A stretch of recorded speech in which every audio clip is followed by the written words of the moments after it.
Bonjour à toutes et à tous, Bien-Air Community, j'espère que vous allez bien. Aujourd'hui nous sommes jeudi, comme vous le savez, et le jeudi c'est Work and Rise. Work and Rise qui met donc en avant les professionnels du monde du basketball et au-delà du monde du sport. Donc Work and Rise, c'est maintenant.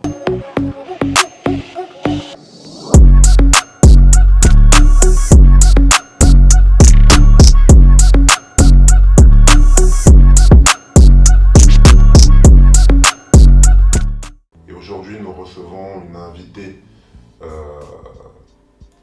particulière de par son parcours, de par son abnégation dans les causes qu'elle défend, et surtout de par le professionnalisme dont elle nous fait part en venant aujourd'hui parler de sa vie, de son parcours et de ses valeurs. Qui est Caroline Acosta? Caroline Acosta est une jeune femme de 35 ans, qui est une amoureuse du basket, qui a joué au basket depuis tout le temps, qui n'a jamais arrêté, qui se considère aussi, en plus de ça, comme une citoyenne du monde, ouverte vers les autres, les cultures, le monde en général, la bienveillance. Donc voilà à peu près, en propos liminaire, qui est Caroline Acosta. Qui est Caroline Acosta, ça marche. Comment est-ce que tu as commencé le basket, Caro? J'ai commencé le basket petite, ça se voit pas spécialement assise. Pas forcément aujourd'hui. Mais je fais 1m82 Ouais. et j'ai tout le temps été depuis toute petite plus grande que les autres. Même en maternelle, j'avais une tête de plus que tout le monde. Donc un papa sportif qui aimait beaucoup le basket aussi, qui avait dit avait envie de transmettre des valeurs du sport et du sport collectif, donc je vais mettre ma fille au basket. Et puis pas manqué, j'ai commencé, j'ai jamais arrêté. Bien évidemment, on passe de moins en moins de temps sur les terrains et on est plus autour aujourd'hui, à 35 ans, mais toujours dans le milieu du basket, toujours dedans et voilà, une vraie passion, quelque chose qui t'anime, qui te plaît, et on essaye d'en faire, pas spécialement de son métier, mais de faire des choses pour le sport, et moi le sport féminin. Voilà. Pour lequel tu œuvres. J'essaye tout du moins. Ça marche. Tu es originaire de l'Uruguay, il me semble. Tu es issu d'une famille donc de sportifs et de sportives. Est-ce que tu considères le sport comme un membre de ta famille? Complètement. Donc je suis franco-uruguayenne, mon papa est uruguayen et ma maman est française. Et le sport fait complètement partie de ma famille, déjà parce que grandi dans un milieu, une double, on va dire, culture, mais la culture latino et uruguayenne où le sport c'est vraiment... Religion. C'est une religion, c'est pas, pour avoir vécu là-bas et puis pour le vivre, ça l'est vraiment. Et pour aussi tout ce que ça m'a transmis. Le sport, beaucoup de valeurs sur l'entraide, le courage, le partage, l'abnégation, l'esprit d'équipe, le collectif. Et c'est quelque chose qui faisait partie de la vie de mes parents, de mon papa, et qui nous a transmis, et qui j'essaye aussi à ma manière de transmettre, mais même dans la vie de tous les jours et dans la vie professionnelle, j'ai du mal à... Alors après, c'est sûr que nous, on est dans le sport d'équipe, donc c'est sûr qu'on est ensemble, collectif, donc j'ai du mal à faire des choses beaucoup en solo, ou de ne pas être associé, ou d'avoir du monde autour, parce que je pense que le basket, c'est ça aussi. Donc, des valeurs de partage. Et on l'applique, on essaye tout du moins comme on peut, mais l'appliquer aussi à sa vie pro ou extérieure, quoi. D'accord, très bien. Tu es aujourd'hui coprésidente du club de basketball féminin sur Paris, appelé Paris Lady Basket. PLB pour les intimes. Oh là là. Voilà. Oui. Est-ce que tu peux nous en dire un peu plus? Est-ce que tu peux nous en dire plus sur la structure? Oui, bien sûr. Donc effectivement, ça va faire 3 saisons que je suis coprésidente de ce club, qui a été créé à la base une pseudo-volonté politique dans le 20e, Porte des Lilas. Ouais. Il y a eu une réorganisation, un réaménagement de tout ce quartier, et ils ont construit un gymnase. Donc derrière, avec un terrain de basket dedans. Donc il fallait un peu, il fallait des associations et remplir ce gymnase. C'est bien beau. Donc ils ont demandé à Olivier Gombert, qui est le coprésident, pour savoir comment, pour créer le club. Et donc ils ont commencé à lancer des entraînements pour les filles, parce qu'il n'y avait pas vraiment de club parisien ou dans le secteur des activités pour les filles. Et en fait, au départ, on avait peu de créneaux d'entraînement, donc il a fallu, pour continuer à garder ce lien et créer un peu ce lien avec ces filles, on a développé des activités extra-sportives. Et c'est aujourd'hui ce qui nous caractérise, c'est qu'on est un club de basket, mais pas que, dans le sens où on essaye d'œuvrer beaucoup pour nos jeunes adhérentes du club. Les jeunes filles, c'est un club de basket féminin, dans le quartier. On fait ce qu'on appelle la cohésion sociale et de travail avec le quartier. Donc on met en place pour nos jeunes adhérentes et les filles l'aide aux devoirs, potentiellement des cours d'alphabétisation ou d'accompagnement pour les papas ou les mamans du club qui ont besoin sur des démarches sociales ou des choses comme ça. Donc un vrai accompagnement, d'accord. Des sorties culturelles aussi. Et pas mal de choses sur des débats, la laïcité, des choses comme ça, ou des débats. Et l'objectif, c'est que nous, à notre manière, on essaye d'apporter un peu et que, à terme, ces jeunes filles et futures femmes aient une vision de leur vie et qu'elles puissent être entièrement actrices de leur vie en tant que femmes sur un terrain de basket, en tant que femmes dans la société et en tant que femmes dans la vie au général.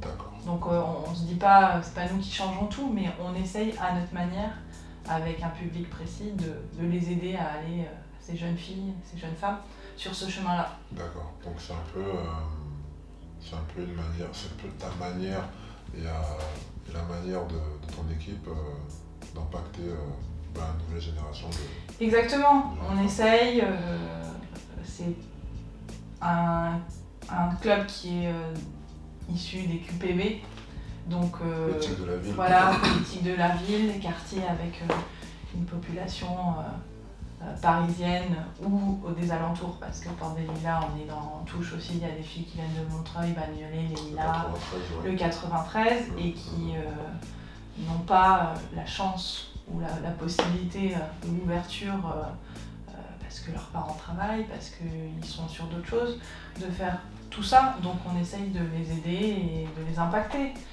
Ça va peut-être pas marcher sur tous, on le sait malheureusement, mais on essaye et ça prend, ça commence, le club évolue depuis les débuts, on est sollicité, la mairie nous accompagne et on fait plein de choses et on prend comme pivot le basket et les valeurs de tout ça pour en faire à chaque fois des choses différentes, mais c'est quand même la base derrière. D'accord, très bien. Tu as été une sportive accomplie, ça on peut le dire, présidente impliquée. Tu es surtout active donc sur le plan, on peut le dire, politique. Et pour cause, tu accompagnes des élus dans leurs projets territoriaux. Donc de quoi s'agit-il ? Est-ce que tu peux nous en dire un peu plus sur cette démarche ? Moi je travaille dans une fédération d'élus où j'accompagne entre autres des élus sur leurs projets de territoire.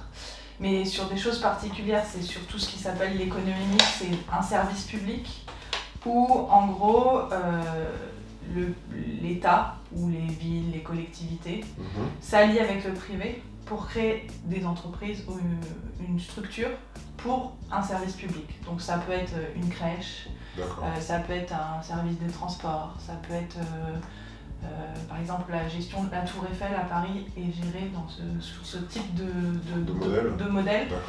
Et la particularité, c'est que comme il y a généralement dans l'actionnariat de ces entreprises des capitaux et l'actionnaire majoritaire, où les actionnaires majoritaires sont du public, les élus sont à la tête et sont des présidents. Donc en gros, on accompagne les élus quand ils viennent nous voir ou en fonction des territoires, quand ils veulent mettre en place des projets de politique publique qui se traduisent par, à terme, potentiellement ou non, la création de ce type d'entreprise. Donc en fait, ils viennent nous voir et nous, en fonction des territoires, on les accompagne, on les conseille sur telle ou telle option. Une fois qu'ils avancent juridiquement derrière, des choses comme ça. Et une fois que la société est créée et accomplie, on fait aussi de l'accompagnement pour la mise en réseau, de la mise en collaboration. Donc là aussi, encore une fois, les valeurs qui sont les mêmes, de regroupement et tout ça, pour essayer de porter un peu ces sujets. Donc en lien avec la politique, mais un peu de loin, et on essaye d'aider à ce que ces projets soient accomplis, et c'est concret à terme, parce que ça va aussi sur des services tels que des crèches pour des familles ou des accompagnements dans des EHPAD, donc c'est palpable, c'est concret, et c'est intéressant. Donc voilà un petit peu aussi, après, une fois quand je suis pas en short.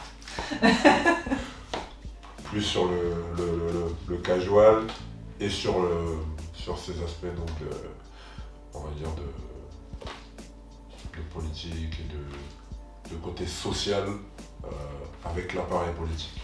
Si on peut dire ça comme ça. Exactement. On essaye, après, c'est pas que tout, hein. Il n'y a pas que, on fait pas que du social, mais comme c'est quand même une activité publique de l'État ou des différentes strates, les départements, les communes, les régions, c'est pas que du social, mais ils sont au service des citoyens et de la population. Donc on aide à développer ces services de la meilleure manière qu'on peut. Possible.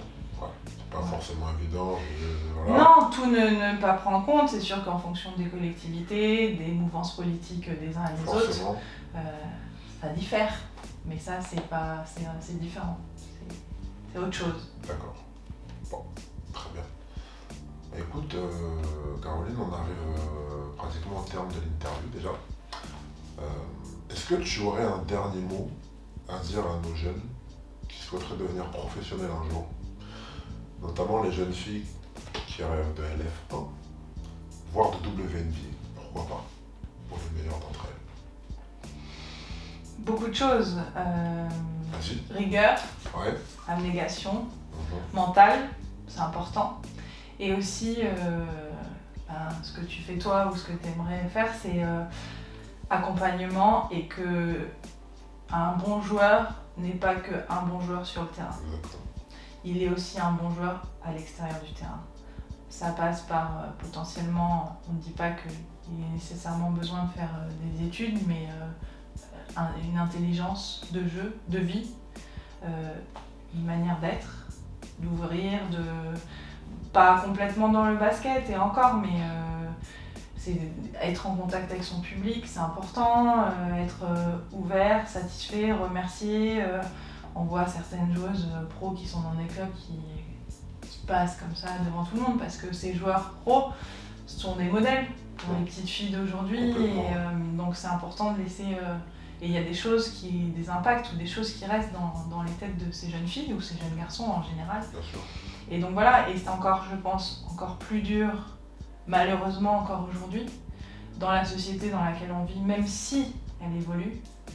Mais au niveau du sport féminin, on n'est pas encore... C'est pas ça. On fait, tu vois, on fait des parallèles avec le monde politique. Donc le monde politique a forcé à ce qu'il y ait des femmes de plus en plus à la tête des collectivités, avec des binômes et des choses comme ça. C'est dur encore au niveau des instances fédérales et des grandes instances de nos fédérations. Donc malheureusement, ça l'est pas encore non plus au niveau du sport, et la prise en considération du sport féminin. Ça progresse, ça avance, on a plein d'espoir, et en France avec les JO, et on essaye, il y a des choses qui avancent et ils veulent vraiment faire progresser sur ces terrains-là. Espérons qu'on avance, et puis oser. Enfin, c'est ça aussi, quoi. Oser, croyez en vous, parce que personne ne va croire plus en vous que vous. Ça, c'est sûr. Et allez-y et donnez tout. Et comme ça aussi, je trouve que en pensant comme ça, alors c'est facile à dire maintenant, mais on sera donné les moyens. Si on n'y arrive pas, c'est pas grave, mais on aura tout tenté pour. C'est pas j'aurais pu ci, j'aurais pu ça. Si vous avez envie, on n'a qu'une vie, et go. Ce sera le mot de la fin. Prochaine interview pour Work and Rise, donc jeudi prochain, avec un nouvel invité, ou une nouvelle invitée. Et en attendant, on va remercier notre invitée d'aujourd'hui, Caroline Acosta. encore une fois. Merci infiniment, Caro. Non, merci à toi Julien et bon courage pour tout ce que tu fais. Merci beaucoup. Tu es sur cette voie et c'est la famille, le basket, c'est une grande famille. Et si on peut Paraîtrait-il. Oui, quand même. Mais c'est vrai quand même. Et si on peut se donner des coups de main entre nous et avancer ensemble sur nos causes, parce que au final c'est des causes communes, et ben, Complètement. autant y aller. Ça marche. Donc merci à toi aussi de cette petite interview et bonne chance à toi. Avec grand plaisir.